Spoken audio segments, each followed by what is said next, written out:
बहुत मजा आता है डीएम। डीएम बोला, और अगर वो चीज ही ना रहे? रेयांश बोला, दैट्स बेटर। रेयांश और डीएम ने एक साथ कुकरेजा को शूट कर दिया। कुकरेजा की ऑन द स्पॉट डेथ हो गई। रेयांश और डीएम ने खड़े होकर एक दूसरे को घूरा। वहीं बानी अपनी जगह पर जम गई थी। उसे समझ नहीं आ रहा था कि वो कैसे रिएक्ट करे। अंदर डीएम रेयांश को देखकर बोला, अगर मैं तुम्हें अभी शूट कर दूं तो? रेयांश एविल स्माइल करते हुए बोला, ट्राई डीएम, जस्ट ट्राई। तभी उन दोनों को बाहर से कुछ गिरने की आवाज आई। डीएम गुस्से में राजीव से बोला, जैकेट कौन है?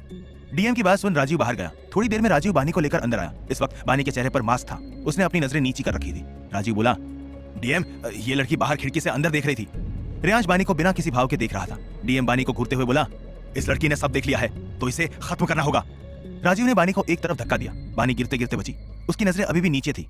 रेयांश चुपचाप बानी को बिना किसी भाव के देख रहा था। तभी डीएम ने गन लेकर बानी की तरफ शूट किया। बानी ने कसकर अपनी आंखें बंद कर ली थी। तभी बानी को किसी ने खींच लिया। कुछ पल के लिए बिल्कुल शांति छा गई। बानी ने अपनी आंखें खोलकर देखा तो पाया कि वो रेयांश के सीने से लगी हुई थी। रेयांश इस वक्त डीएम को घूर रहा था। डीएम सर टेढ़ा करके बोला, किंग को कब से किसी की जान की परवाह होने लगी? रेयांश बानी की कमर को कसकर पकड़कर बोला, किंग अपनी क्वीन की जान हमेशा बचाता है डीएम। रेयांश की बात सुन डीएम रेयांश को देखता रह गया। तभी बानी ने मुड़कर डीएम को देखा। डीएम की नजर बानी पर गई। इस बार बानी की नजरें उठी हुई थी। डीएम बानी की आंखों को देखकर हैरान हो गया। वो अपनी जगह पर जम गया। रेयांश डीएम को ऐसे देखकर एविल स्माइल करने लगा। फिर वो बोला, सी यू सून डीएम।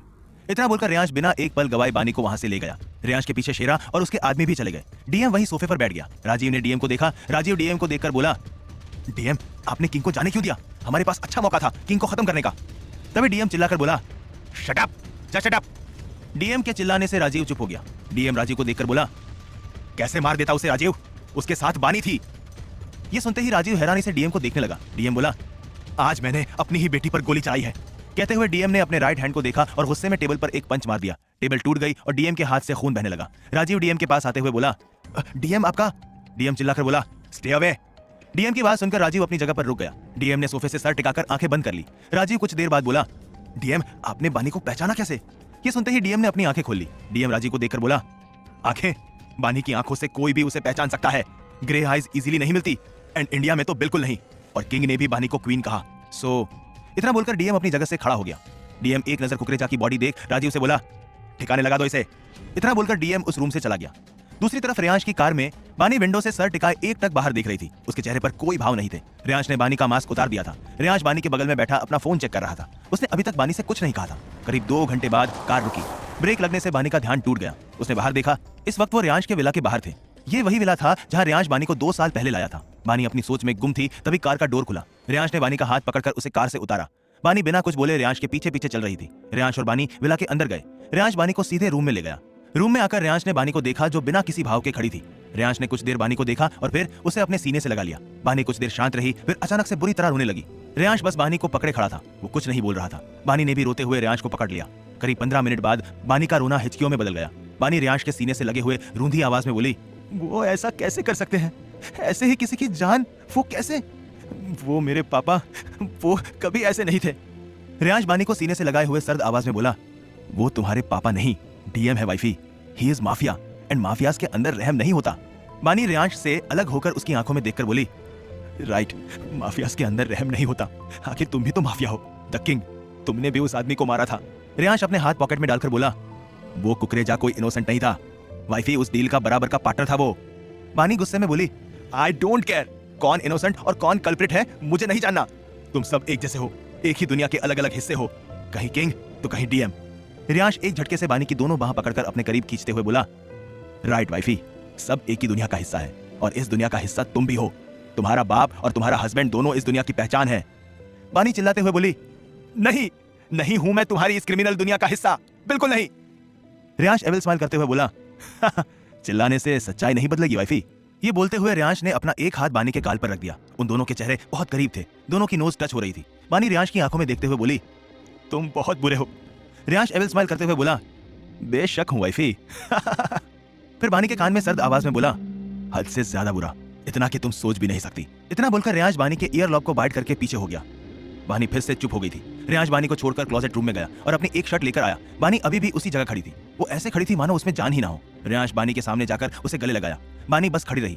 रेयांश बानी के बाल को एक तरफ करके बानी के गाउन की जिप खोल उसे निकालकर शर्ट पहना दी। बानी रेयांश को घूर रही थी। रेयांश ने शर्ट का बटन लगाकर बानी का चेहरा देखा। रेयांश बोला, व्हाट?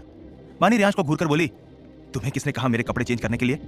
बानी की बात सुन रेयांश अपनी आंखें बंद करके अपनी गर्दन पर हाथ फेर आंखें खोलकर एक झटके से बानी को खींचकर खुद से सटा लिया। बानी हैरानी से रेयांश को देखती रह गई थी। रेयांश बानी को घूरते हुए बोला, मुझे किसी की परमिशन की जरूरत नहीं है वाइफी। बानी बोली, क्यों नहीं है? हाँ, क्यों नहीं है परमिशन की जरूरत?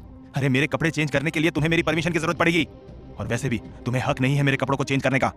रेयांश बानी को कसकर पकड़ते हुए बोला, मेरा ही तो हक है वाइफी।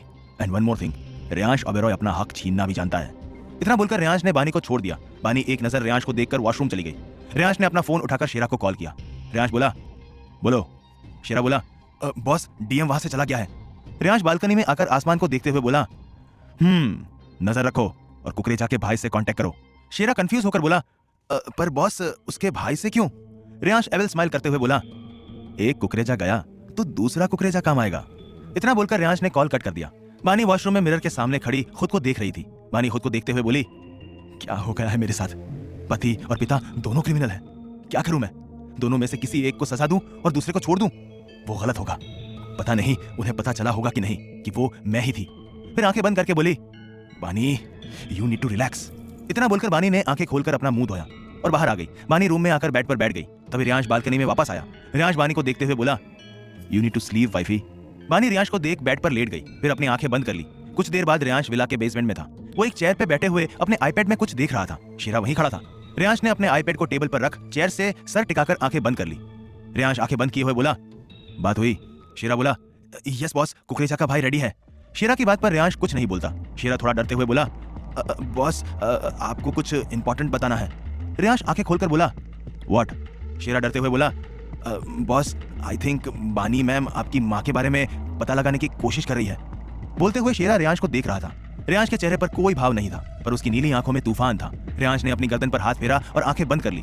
कुछ देर बाद रेयांश खड़े होकर वहां से बिना कुछ बोले चला गया। शेरा खुद से बोला, पता नहीं बानी मैम अपने लिए मुसीबत क्यों खड़ी कर रही है। उन्हें अभी तक नहीं पता कि बॉस क्या है। इधर रेयांश रूम में गया। उसकी नजर बानी पर गई जो सो रही थी। रेयांश गेट से टिककर बानी को घूरने लगा। घूरते हुए रेयांश के फेस पर एविल स्माइल आ गई। रेयांश एविल स्माइल करते हुए बोला, तुम हारोगे डीएम। आज अपनी बेटी पर गोली चलाकर तुम कमजोर पड़ गए। ये तो शुरुआत है, अभी तो पूरा गेम बाकी है।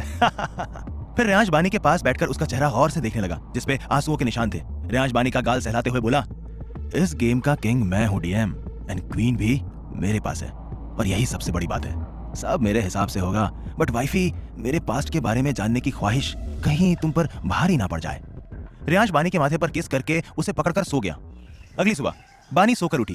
वो बेड पर ही लेटी थी। उसे कल की सारी बातें याद आ रही थी। बानी की आंखें एक बार फिर नम हो गई। बानी खुद को संभाल कर बेड से उठी और वॉशरूम चली गई। बानी नहाकर ड्रेसिंग टेबल के सामने खड़े होकर अपने बाल सुखा रही थी।